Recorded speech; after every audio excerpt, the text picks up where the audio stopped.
तो जय हिंद दोस्तों, आपका अपने चैनल यस की हम स्टडी पर एक बार फिर स्वागत है। बहुत ही महत्वपूर्ण वीडियो के साथ आपके सामने हाजिर है मेरे प्यारे बच्चों। यहाँ पर देखिए हम बात क्या करने वाले हैं, अच्छी तरीके से हम आपको बताएंगे और समझाने का प्रयास करेंगे। ठीक है, ये आपके लिए देखिए मॉडल पेपर है। कौन सा मॉडल? 2022 का मॉडल पेपर है और 347 GI मॉडल पेपर है आपका। ठीक है, रसायन विज्ञान की बात करेंगे। ठीक है, समय 3 घंटे 15 मिनट आपको दिया जाएगा।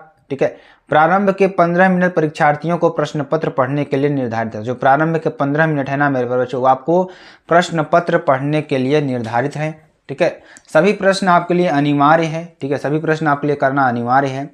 प्रत्येक प्रश्न के निर्धारित अंक उसके समक्ष दिए गए हैं। जो प्रत्येक प्रश्न के जो निर्धारित अंक है ना, उसके समक्ष आपके दिए गए हैं। ठीक है, और गणनात्मक प्रश्नों में गणना के समस्त पद दीजिए। जो गणनात्मक प्रश्न है ना, उसमें गणना के आपको समस्त पद को देना है। प्रश्नों के प्रासंगिक उत्तर दीजिए। जहां आवश्यक हो रासायनिक समीकरण आपको देना है। जहां आवश्यक हो वहां आपको रासायनिक समीकरण भी देना है। ठीक है, तो ये आपके लिए बहुत ही इंपॉर्टेंट क्वेश्चन है, बहुत ही महत्वपूर्ण क्वेश्चन है। चलिए ठीक है, यहाँ पर देखेंगे, बहुत ही इंपॉर्टेंट है मेरे प्यारे बच्चों आपके लिए। ठीक है, और चलिए पहले हम आपको कॉपी दिखा देते हैं। यहाँ पे आपको 10वीं नहीं 12वीं डाल देना है। ठीक, 10वीं की आप कॉपी ऐसी आती है, कोई दिक्कत नहीं है यहाँ पर। तो यहाँ पर आपके केंद्र व्यवस्थापक की मुहर होगी, यहाँ पर केंद्र की मुहर होगी। ठीक है, 12वीं परीक्षा उत्तर प्रदेश की बात करेंगे तो परीक्षार्थी उत्तर पुस्तिका किसी विभाग में अपना नाम न लिखें। जो परीक्षार्थी है ना, उत्तर पुस्तिका किसी विभाग में अपना नाम नहीं लिखेंगे। केंद्राध्यक्ष एवं कक्ष निरीक्षकों को यह अधिकार होगा कि वे परिषद की परीक्षा में सम्मिलित होने वाले परीक्षार्थियों की तलाशी ले सकते हैं। ठीक है, और परीक्षार्थी उत्तर पुस्तिका के पृष्ठ भाग पर दिए गए निर्देशों को ध्यानपूर्वक पढ़ें तथा सावधानी के साथ पालन करें।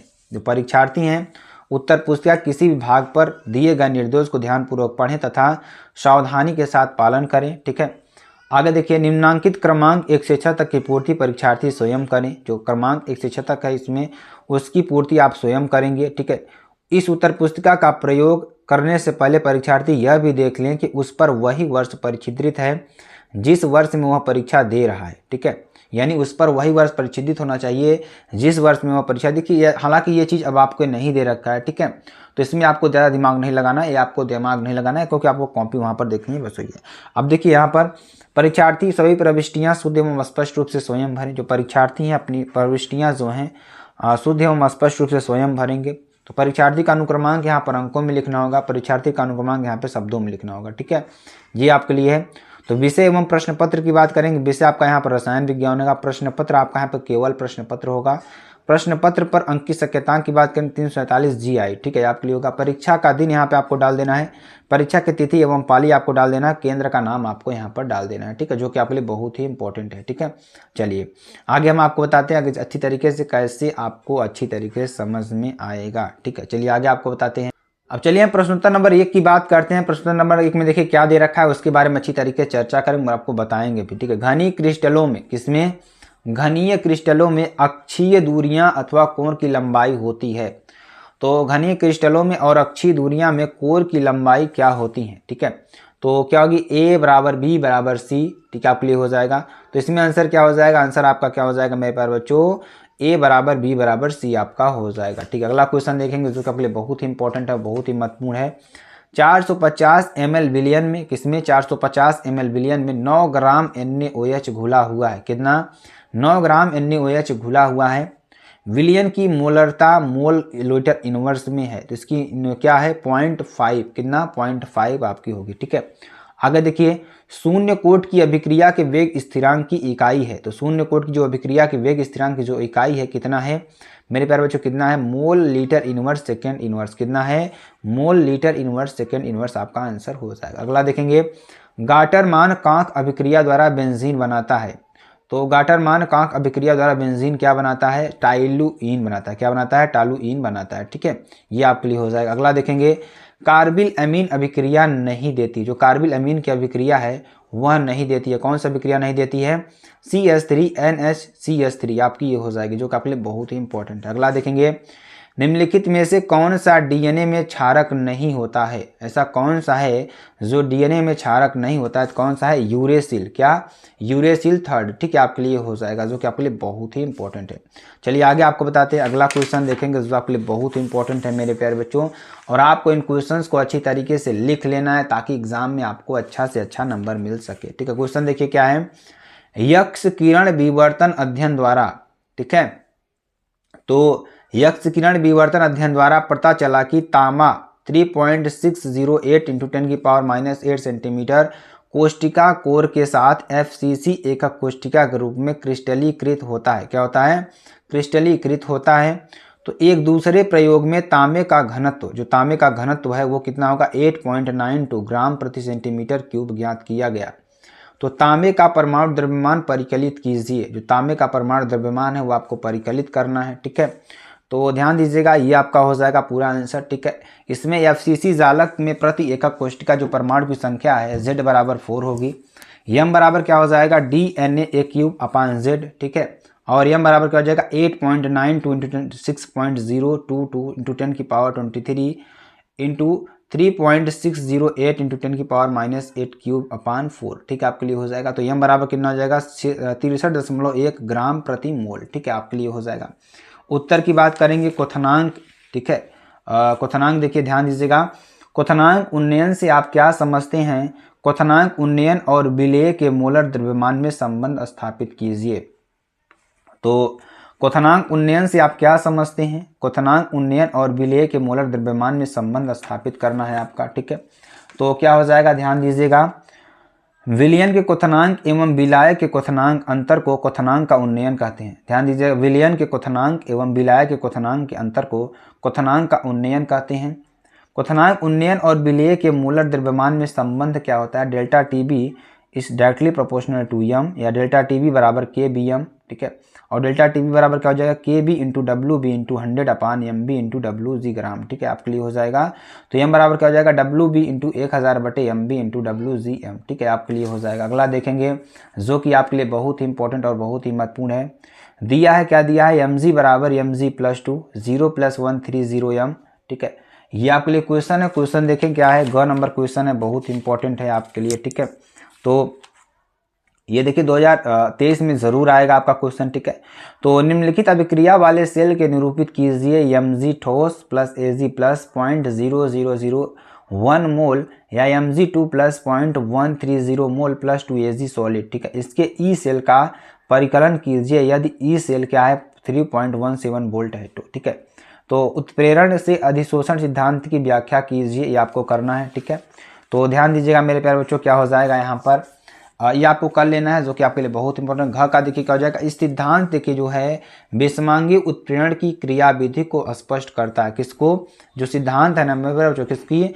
विषमांगी उत्प्रेरण की क्रियाविधि को स्पष्ट करता है। प्राचीन सिद्धांत जो कि उत्प्रेरण का अधिशोषण सिद्धांत कहलाता है। जो प्राचीन सिद्धांत है ना वो क्या कहलाता है? उत्प्रेरण का अधिशोषण सिद्धांत कहलाता है। ठीक है, चलिए अगला देखिए। अगला क्या हो जाएगा? आपके लिए बहुत इंपॉर्टेंट और बहुत ही महत्वपूर्ण। ठीक है, क्वेश्चन देखिए क्या है कि इस दोष के अंतर्गत, ठीक है, किस दोष के? इस दोष के अंतर्गत क्रिस्टल के अंदर धन आयन एवं ऋण आयन का अनुपात बदल जाता है। ठीक है, तो क्या हो जाएगा? NaSD/C/A यानी 100/99 99/100 आपका ये हो जाएगा, जो कि बहुत इंपॉर्टेंट है। हाबर विधि द्वारा अमोनिया निर्माण विधि। देखिए क्वेश्चन देखिए क्या है, 3 के ख की बात करेंगे। तो 3 का क्या है? हाबर विधि द्वारा अमोनिया निर्माण, इसे आप हैबर भी कहते हैं। ठीक है, आप कंफ्यूज मत होइएगा। ठीक है, तो हाबर विधि द्वारा अमोनिया का निर्माण विधि कहते हैं यदि शुद्ध नाइट्रोजन एवं हाइड्रोजन के 1:3 अनुपात के मिश्रण को, यदि शुद्ध नाइट्रोजन एवं हाइड्रोजन के 1:3 के अनुपात के मिश्रण को गर्म किया जाए, यानी N2 + 3H2 यानी कि 1:3 के अनुपात में गर्म करेंगे। इसका मतलब क्या होता है मेरे? उत्क्रमणीय अभिक्रिया है 2NH3, जिसे आप क्या कहते हैं? उष्मा कहते हैं। ठीक है, आपके लिए हो जाएगा, जो कि आपके लिए बहुत ही इंपॉर्टेंट है, बहुत ही महत्वपूर्ण है। उत्तर की बात करेंगे। उत्तर देखिए आपके लिए क्या है? बहुत इंपॉर्टेंट है मेरे प्यारे बच्चों। यहाँ पर क्वेश्चन देखिए, क्वेश्चन क्या है? उप संयोजक संख्या को उदाहरण सहित समझाइए। ठीक है, जो उप संयोजक संख्या होती है उसका उदाहरण सहित समझाना है। तो COCl NH3 का होल राइज एक उप संयोजन संख्या है जिसमें कोबाल्ट आयन 3 अमोनिया अणुओं तथा 3 क्लोराइड अणुओं से घिरा है। ठीक है, ये आपके लिए हो जाएगा, जो कि बहुत ही इंपॉर्टेंट है। प्रोटीन देखिए, अगला क्वेश्चन देखिए, प्रोटीन के विकृतीकरण की व्याख्या कीजिए। ठीक है, तो क्या हो जाएगा? वह प्रक्रिया जिसके द्वारा प्रोटीन के भौतिक गुण के साथ साथ जैविक गुणों में परिवर्तन हो जाता है। यानी वह प्रक्रिया जिसके द्वारा प्रोटीन के भौतिक गुण के साथ साथ जैविक गुणों में परिवर्तन हो जाता है उसे प्रोटीन का विकृतीकरण कहते हैं। क्या कहते हैं? प्रोटीन का विकृतीकरण कहते हैं। ठीक है, ये आपके लिए हो जाएगा। अगला क्वेश्चन देखेंगे 4 के क की बात करेंगे, जो कि आपके लिए बहुत ही इंपॉर्टेंट है, बहुत ही महत्वपूर्ण भी है। ठीक है, तो 4 का ग देखिए आपके लिए क्या है, जो कि आपके लिए बहुत ही इंपॉर्टेंट और बहुत ही महत्वपूर्ण है। तो 4 का क देखेंगे, क्या क्वेश्चन क्या है कि CuSO4 बिलियन में, किसमें? CuSO4 बिलियन को 1.0 एम्पियर की धारा से 900 सेकंड तक विद्युत अपघटित किया गया। ठीक है, और कैथोड पर निक्षेपित कॉपर के द्रव्यमान की गणना कीजिए। तो Cu बराबर क्या हो जाएगा? 63। ठीक है, और यहाँ पर हम आपको अच्छी तरीके से समझाएंगे।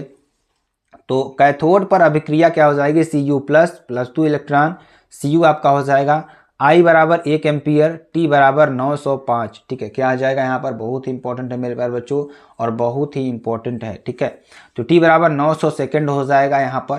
तो फैराडे का नियतांक F बराबर 96,500 होता है। ठीक है, कूलाम होता है। तो Q बराबर क्या हो जाएगा? IT, Q बराबर 1 × 900, यहाँ पे Q बराबर 900 कूलाम। ठीक है, तो यहाँ पर क्या हो जाएगा? कॉपर का तुल्यांकी भार E बराबर क्या हो जाएगा? 63/2 यानी कि 31.5 ग्राम तुल्यांक इनवर्स, या कैथोड पर निक्षेपित कॉपर का द्रव्यमान E × Q/F। ठीक है, या यहाँ से क्या हो जाएगा? 900 × 31.5 96,500, यानी कैथोड पर निक्षेपित कॉपर का जो द्रव्यमान है 0.293 ग्राम आपका हो जाएगा। ठीक है, अगला क्वेश्चन देखेंगे, जो कि आपके लिए बहुत इंपॉर्टेंट है, बहुत ही महत्वपूर्ण है।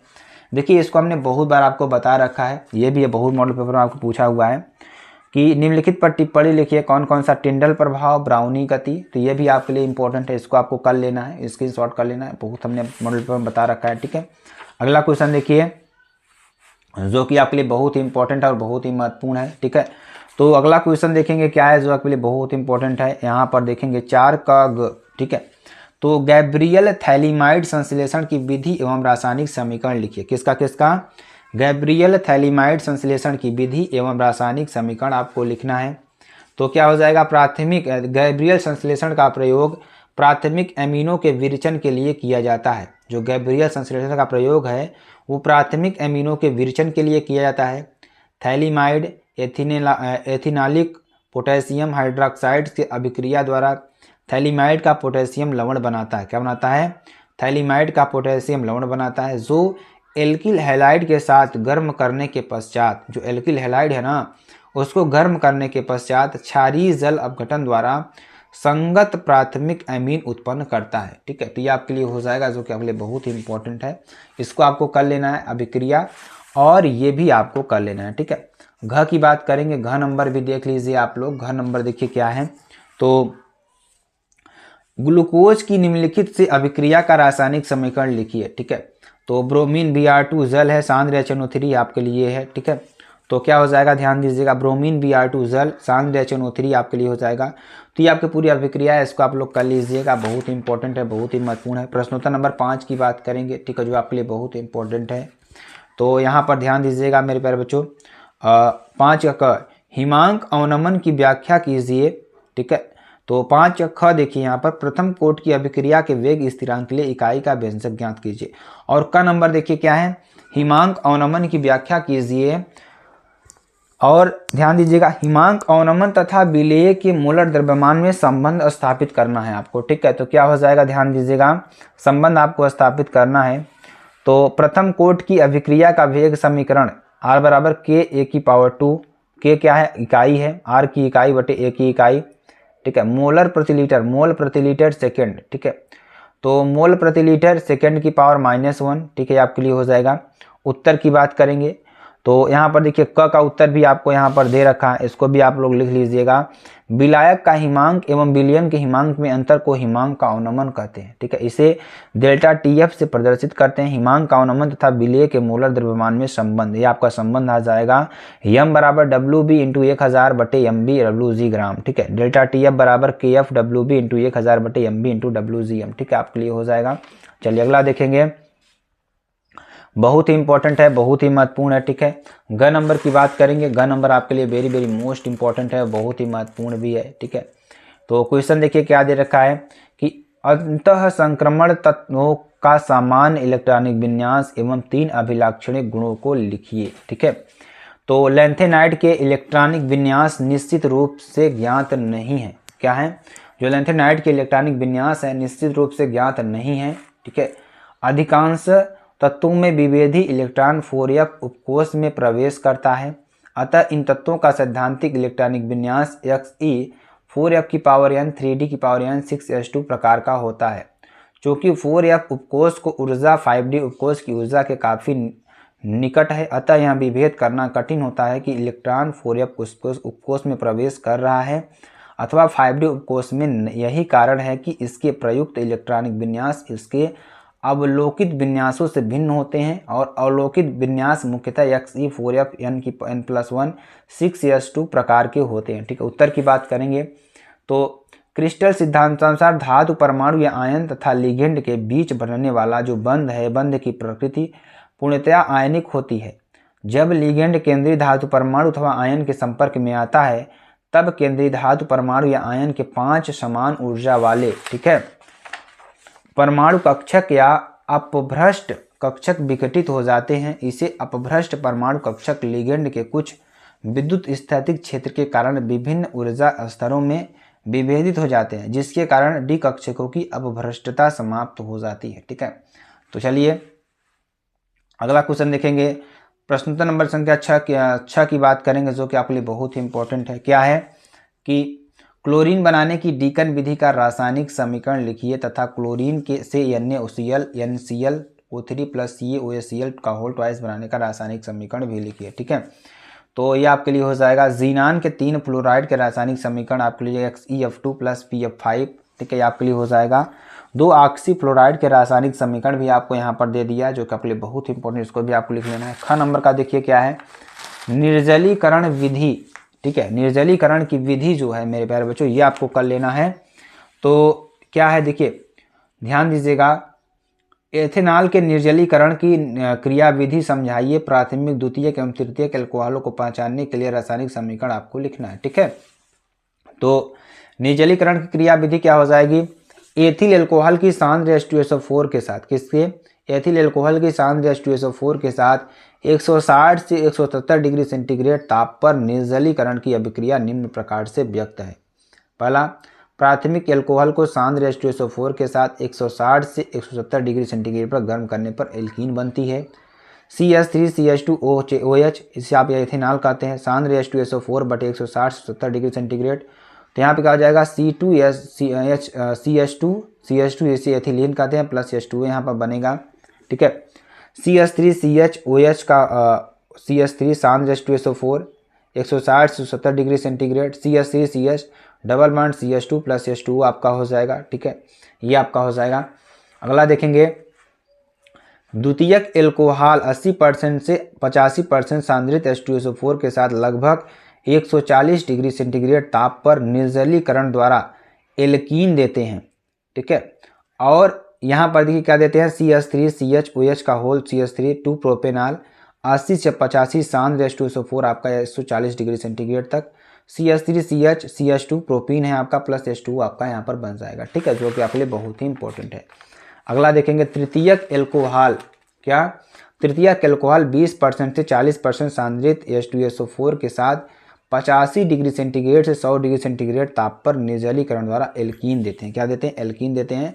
तो यहाँ पे CH3 का होल थ्राइस COH 20% 40% सांद्र H2SO4 और T butyl alcohol 85 degree centigrade पर 100 डिग्री सेंटीग्रेड आपका ये हो जाएगा। तो यहाँ पे क्या हो जाएगा, CH3 C double bond CH2 isobutene है आपके लिए। ठीक है, जो कि आपके लिए बहुत ही इंपॉर्टेंट और बहुत ही महत्वपूर्ण भी है। ठीक है, अगला देखेंगे, फिटिंग अभिक्रिया। क्या, फिटिंग अभिक्रिया की बात करेंगे, जो कि आपके लिए बहुत ही इंपॉर्टेंट और बहुत ही महत्वपूर्ण है। ठीक है, तो तीसरे नंबर की बात करेंगे, तो यहाँ पर ध्यान दीजिएगा मेरे प्यारे बच्चों, जो अभिक्रियाएं हैं वो आपके लिए ध्यान दीजिएगा। वुड्स फिटिंग अभिक्रिया और फिटिंग अभिक्रिया, ये भी आपके लिए हो जाएगा, इसको भी आपको कर लेना है। ठीक है, जो कि आपके लिए बहुत ही इंपॉर्टेंट है। ठीक है, यहाँ पर देखेंगे प्रश्न नंबर 7 की बात करेंगे। ठीक है, तो 7 में देखिए क की क्या है मेरे प्यारे बच्चों, क में क्या दे रखा है, वुड्स अभिक्रिया, वुड्स फिटिंग अभिक्रिया, फिटिंग अभिक्रिया, तीनों अभिक्रियाओं का आपको लिखना है, जो कि आपके लिए बहुत ही इंपॉर्टेंट है। तो इसको आप लोग स्क्रीनशॉट कर लीजिएगा, जो कि आपके लिए बहुत इंपॉर्टेंट है, इसको भी आप लोग कर लीजिएगा। ठीक है, चलिए अगला क्वेश्चन देखेंगे, यहाँ पर इसको भी आप लोगों को कर लीजिएगा। ठीक है, जो कि बहुत ही इंपॉर्टेंट और बहुत ही महत्वपूर्ण है। तो मेरे प्यारे बच्चों, आपका ये पूरा मॉडल पेपर था जो कि आपके लिए बहुत ही इंपॉर्टेंट है और बहुत ही महत्वपूर्ण है।